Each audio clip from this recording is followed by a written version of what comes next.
नमस्कार, आप देख रहे हैं चैनल न्यूज। मैं नैन्सी बजाज। देखते हैं सुबह की 10 ताजा खबरें।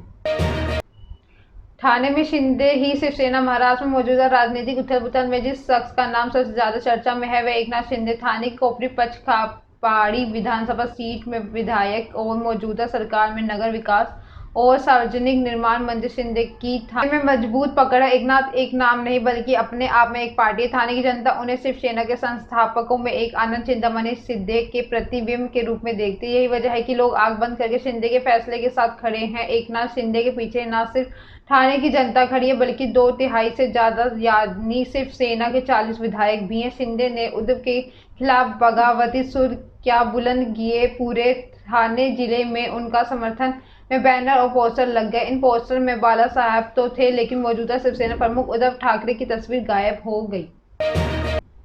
अमेरिका ट्रक में 46 प्रवासियों के शव मिले। अमेरिका के टेक्सास में सोमवार को रोड किनारे खड़े एक ट्रक में 46 प्रवासियों के शव मिले। ट्रक में 100 से अधिक लोगों को ठूस कर भरा गया है। जानकारी के मुताबिक 16 लोगों को अस्पताल में एडमिट कराया गया है। इनकी हालत गंभीर बताई जा रही है। इनमें 4 बच्चे भी शामिल। जब पुलिस टीम मौके पर पहुंची तो इन्हें निकाला तो इनकी चमड़ी गर्म सी। बताया जा रहा है कि अधिक गर्मी से ट्रक के कंटेनर का तापमान बढ़ गया और लोग हीट स्ट्रोक का शिकार हो गए। 18 पहियों वाला यह ट्रक टेक्सास के सैन एंटोनियो शहर में मिला है। इसके जरिए अवैध तौर पर बॉर्डर पार कराया जा रहा था। सैन एंटोनियो शहर टेक्सास मैक्सिको बॉर्डर के करीब 250 किलोमीटर दूर है। फायर सर्विस के एक अधिकारी के मुताबिक ट्रक कंटेनर के दरवाजे इसके अंदर वेंटिलेशन के लिए कई जगह नहीं थी और कंटेनर में पानी की भी सुविधा नहीं थी। 3 पीड़ितों की हालत स्थिर बताई जा रही है।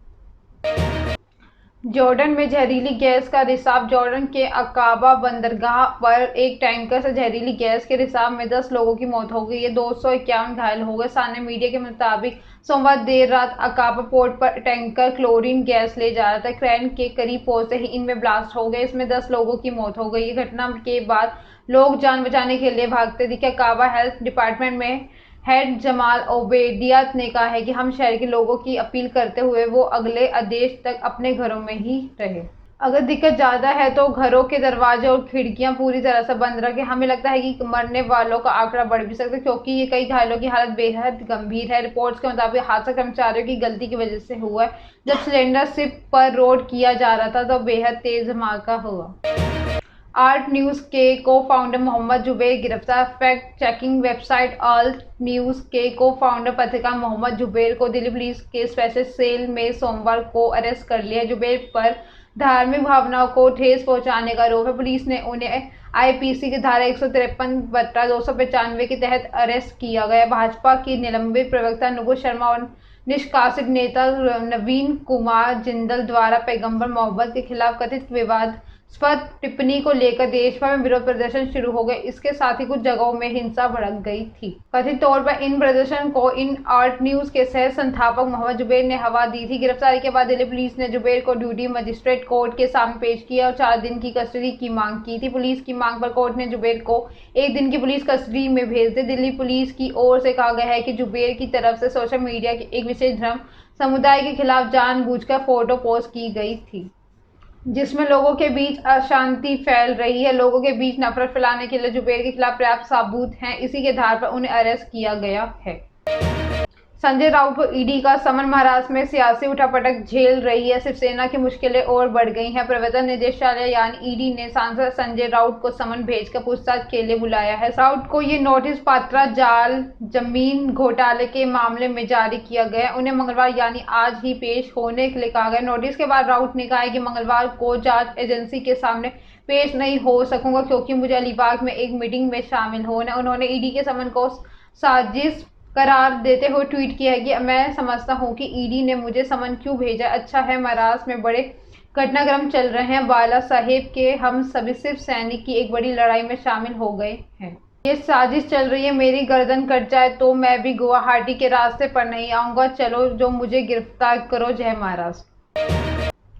इटली में 12 पाकिस्तानी गिरफ्तार। पाकिस्तानी कट्टरपंथी यूरोप के रास्ते इजराइल में घुसने की साजिश रच रहे हैं। इटली के खुफिया एजेंसियों ने इसका खुलासा किया। इटली के पोर्ट सिटी जेनिया से 12 पाकिस्तानी नागरिकों को गिरफ्तार किया गया है। इनमें से किसी सीक्रेट लोकेशन का पूछताछ की जा रही है। गिरफ्तार किए गए सभी लोग गैर कानूनी तरीके से यूरोप में पहुंचे थे। कहा जा रहा है कि ये सभी एक ही ग्रुप के मेंबर है। इस ग्रुप का नाम गब्बर बताया जा रहा है। पाकिस्तान और इजराइल के बीच डिप्लोमेटिक रिलेशन नहीं है। पाकिस्तान के पासपोर्ट होल्डर इजराइल की यात्रा नहीं कर सकते। सऊदी अरब ने भी अब इजराइल को मान्यता नहीं दी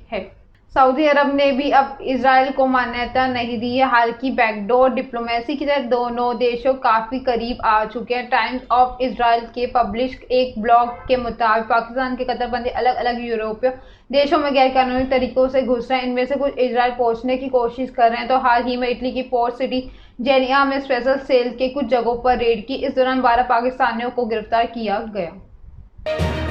मतपेटी लूट में शामिल आरोपियों पर बड़ी कार्रवाई। राजगढ़ जिले के बावड़ीपुरा पंचायत के गांव रामपुरिया के मतदान केंद्र पर शनिवार को मतदान के दौरान हमला कर मतपेटी लूटने वाले मुख्य आरोपी पर पुलिस ने रसूखा के तहत कार्रवाई की है। वहीं बाकी के आरोपियों पर डकैती की धारा में प्रकरण दर्ज करते हुए घटना के 8 आरोपियों को गिरफ्तार कर लिया। पुलिस ने आरोपी के खेत से मतदान पेटी के जब्त कर लिया। पुलिस बाकी के आरोपियों को तलाश कर रही है। उन जानकारी जिला कलेक्टर हर्ष दीक्षित एवं पुलिस अधीक्षक अवधेश गोस्वामी ने देते हुए बताया है कि इसे मामले में घटना के मुख्य आरोपी के विरुद्ध रासुका की कार्रवाई की गई है। उसके साथ ही शामिल 8 लोगों को डकैती के तहत गिरफ्तार किया गया है। गौरतलब है कि 25 जून को नगर में पंचायत चुनाव के प्रथम चरण के दौरान मतदान केंद्र के 22 रामपुरे थाना कालीपीठ में आरोपियों गणों द्वारा मतदान प्रक्रिया के दौरान मतदान दल एवं पुलिस कर्मियों के साथ मारपीट करते हुए मतदान पेटी लूटने की घटना को अंजाम दिया था।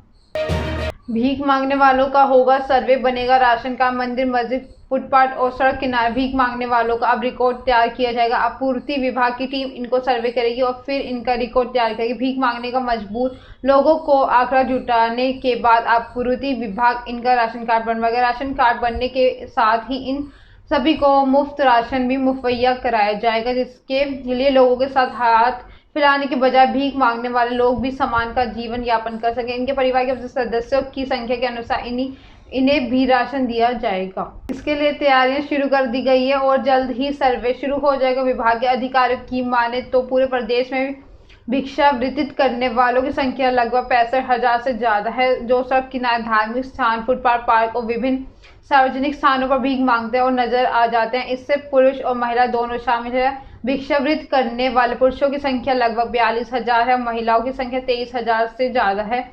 अब जिले पर इनके आंकड़े जुटाए जाएंगे और इनका रिकॉर्ड भी ऑनलाइन किया जाएगा, जिससे कि इनकी वास्तविक संख्या का पता लगाया जा सकेगा।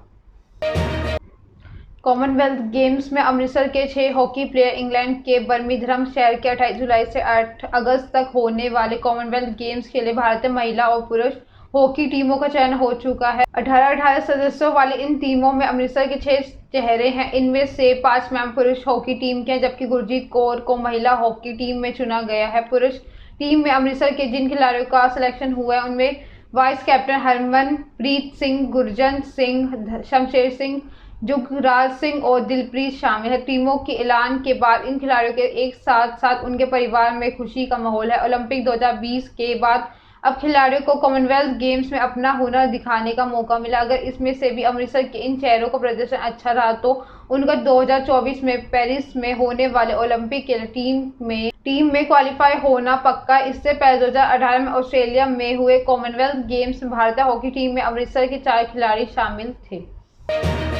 ट्रोलिंग का शिकार हुए एक्टर शाहरुख खान इन दिनों अपनी अपकमिंग फिल्म पठान को लेकर चर्चा में बने हुए। हाल ही में शाहरुख ने फिल्म में अपना first look motion poster social media पर शेयर किया था, जो काफी वायरल हुआ है। अब इस पोस्टर में शाहरुख के लुक को लेकर उन्हें ट्रोल किया जा रहा है। इतना ही नहीं, लोग शाहरुख पर लुक को कॉपी करने का आरोप भी लगा रहे हैं। लोग कह रहे हैं कि शाहरुख खान ने ये look Hollywood star Idris Elba के अपकमिंग फिल्म 20 में कॉपी किया है। एक यूजर ने शाहरुख खान को इद्रिस एल्बा की फिल्मों के पोस्टर शेयर कर लिखा, बॉलीवुड अपनी क्रिएटिविटी पूरी तरह से खो चुका है। इसकी शुरुआत म्यूजिक से हुई थी, जो उन्होंने पुराने गानों को रिक्रिएट और रीमिक्स करना शुरू किया था, फिर फिल्मों के रीमेक बनाना शुरू किया और अब इस पोस्टर कॉन्सेप्ट भी कॉपी करने लगे हैं। ये तो सुबह की 10 ताज़ा खबरें। ऐसे अपडेट्स के लिए बने रहे हमारे चैनल को लाइक करें, कमेंट करें एंड सब्सक्राइब करना ना भूलें। धन्यवाद।